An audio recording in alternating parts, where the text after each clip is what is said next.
मुझे इल्म की दौलत दे दे, अपनी अनमोल खजाने से ये नियामत दे दे।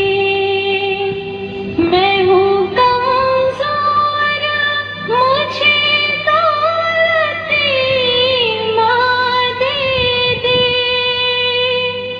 नातवा बंदे से भी दीन की खिदमत ले ले, जलवाए हक़ से मेरे दिल को फ़िरोज़ा कर दे। नूर इस्लाम का चेहरे पे नुमाया कर दे। रब्बे कौनैन मेरे दिल की दुआएं सुन ले। मैं परेशान हूँ, सरमाया राहत दे दे। अपने महबूब की सच्ची मोहब्बत दे दे, जिसके सदक़े में दो आलम को बनाया तूने। मेरे महबूब जिसे कह के बुलाया तूने, वास्ता उसका गुनहगार की बख्शिश कर दे। अपने इस बंदे नादिर पे नवाज़िश कर दे।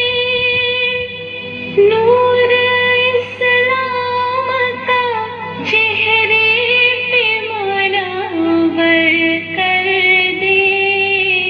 रब्बे कौनैन मेरे दिल की दुआएं सुन ले। मैं हूँ बेचैन, मेरे दिल की सदाएं सुन ले। रब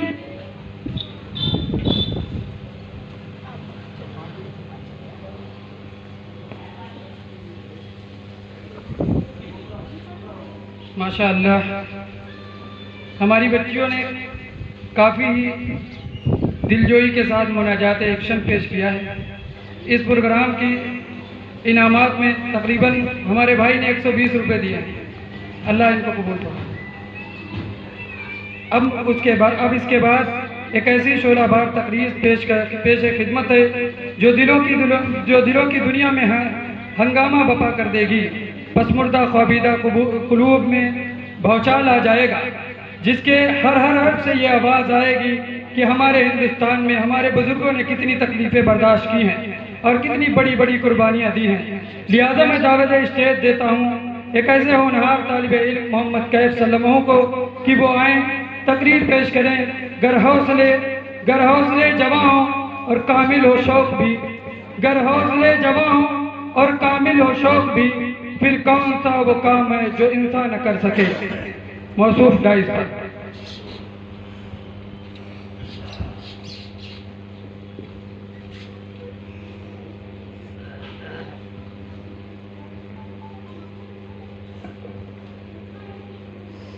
अस्सलामु अलैकुम वरहमतुल्लाहि वबरकातुहू।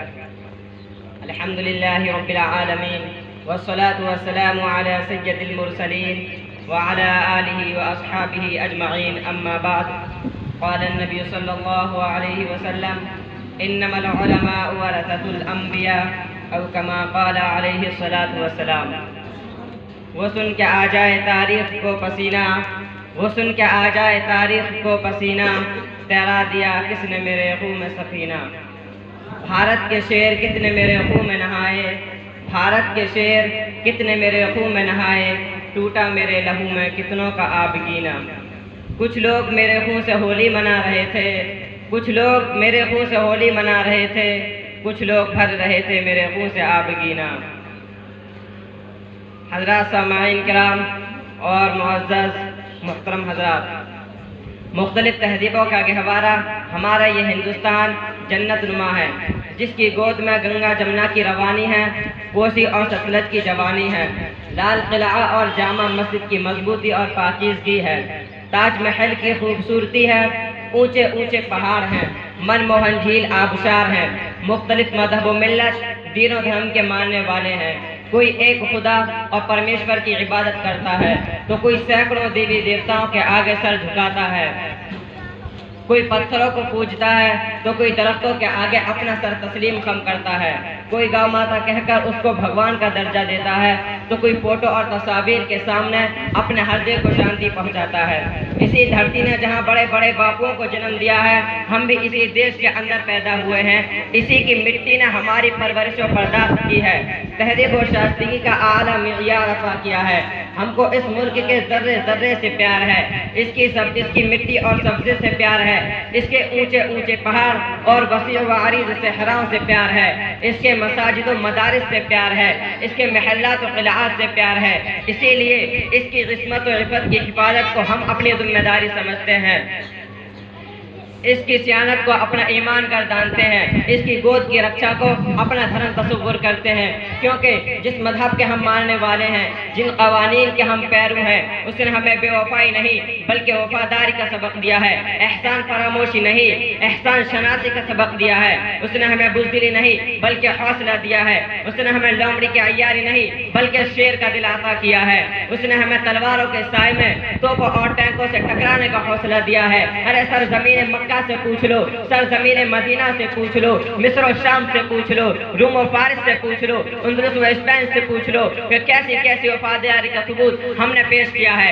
जब हम मक्का में थे तो मक्का के साथ वफादारी की थी, मदीना में थे तो मदीना के साथ वफादारी की थी, शाम में थे तो शाम के साथ वफादारी की थी, अंदलुस व स्पेन में थे तो अंदलुस व स्पेन के साथ वफादारी की थी, और जब हम अपने अकाबिरीन की शक्ल में इसी हिंदुस्तान और भारत में थे तो उस वक्त हमने तो ऐसी ऐसी वफादारी का सबूत पेश किया कि दुनिया हैरान और सुस्तर है। इसी भारत की किस्मत की हिफाजत की खातिर हमने गोलियां खाई, तोपों और टैंकों के निशाने बने, फांसी के फंदों पर चढ़ना पड़ा, जेलों की मशक्कतों को बर्दाश्त किया, नजर आतिश कर दिए गए। ऐसा ज़मीन हिंद सुन और गौर से सुन, मैं अपनी वफादारी की रुदा सुनाने जा रहा हूँ। आज की बदहाल दुनिया के भी दिन फिर जाएंगे, आज की बदहाल दुनिया के भी दिन फिर जाएंगे, ए मुअर्रिख अगर हम तारीख दोहराने उठे। जब हिंदुस्तान की सरजमीन में अंग्रेजों का नापाक साया पड़ा, वो अपनी शातिराना व अय्याराना चालों से यहाँ के मालिक बन बैठे। जब बाशिंदगान हिंद पर तरह तरह के जुल्म के पहाड़ तोड़े जाने लगे, जब हिंदुस्तान को गुलाम बनाया जाने लगा, जब हिंदुस्तानियों का खून उनके पसीनों से अर्जा होने लगा, तो ऐसे नाजुक दौर में सबसे पहले जिसने आलम बगावत बुलंद किया वो मुहद्दिस कबीर नाज़िश वतन शाह अब्दुल अजीज बिन वलीउल्लाह मुहद्दिस दहलवी हैं। शाह अब्दुल अजीज रहमतुल्लाह अलैह का फतवा क्या था? वो एक बर्फ तपा था जो दुश्मनों के नहले तमन्ना पर गिर पड़ी, अंग्रेज की नींदें हराम हो गई, जगह जगह आजादी के शोले भड़कने लगे, जगह जगह आजादी के परचम लहराने लगे, सीनों में बलबले मचलने लगे, हौसलों ने अंगड़ाइयां लेनी शुरू कर दी। ये एक हकीकत है कि अगर हिंदुस्तान की सरजमीन में उलमा इकराम नहीं होते तो ये हिंदुस्तान कभी आजाद नहीं होता। अगर सरक़िल आज़ादी नहीं होती तो तहरीक आज़ादी नहीं चलती, तहरीक बालाकोट न चलती, तहरीक रेशमी रुमाल न चलती, तहरीक खिलाफत न चलती, हिंदुस्तान छोड़ो तहरीक न चलती, मुकद्दमा वहाँ बयान न चलता, अम्बाला साजिश केस न बनता। अलगद उलमा इकराम हिंद अपने खून जिगर से उरूज़ आज़ादी की खनाबंदी की है और अपने मुक़द्दस लहू से शजर आज़ादी को सींचा और परवान चढ़ाया है। चुनांचे 1857 की जंग आज़ादी में दो महाद बनाए गए, एक महाद शामली पर जिसकी क़यादत हज़रत इमदादुल्लाह महाजिर जाफर नेसरी था। इसी भारत की इस्मत की हिफाजत की खातिर बहुत से उलमा शहीद हुए, जिनमें मौलाना नानूसी रहमतुल्लाह अलैह भी हैं, मौलाना गंगोई रहमतुल्लाह अलैह जख्मी हुए। इसी जंग में हज़रत जामिर रहमतुल्लाह हाफिज़ जामिर शहीद रहमतुल्लाह शहीद हुए। इसी जंग में 1857 की जंग आज़ादी में 2 लाख मुसलमान शहीद हुए, जिनमें से 51,500 उलमा इकराम थे। सिर्फ दिल्ली के अंदर 500 उलमा इकराम को फांसी के फंदे पर लटकाया गया। 1861 में 3 लाख कुरान करीम के नुस्खे को बदबख्त अंग्रेजों ने जला डाला। उसी के बाद ही से आलमा इकराम को खत्म करने का फैसला कर लिया। अंग्रेज मौर्रिख थॉमसन लिखता है कि 1864 से लेकर 1863 तक इन 3 सालों में 14,000 आलमों को तख्तादार पर लटकाया। दिल्ली की चांदनी चौक से लेकर पेशावर की जामा मस्जिद तक कोई ऐसा दरख्त नहीं था जिस पर आलमा की गर्दनें लटकी हो। थॉमसन कहता है कि लाहौर के दरियाए रावी में एक एक दिन में 80 आलमा को बोरे में बंद करके डाल दिया जाता और ऊपर से गोलियों का निशाना बनाया जाता। थॉमसन कहता है कि आलमा को हाथियों के ऊपर खड़ा करके दरख्तों से बांधकर नीचे से हाथियों को चलाया जाता। तो आखिर दावा अल्हम्दुलिल्लाहि रब्बिल आलमीन। अस्सलामु अलैकुम।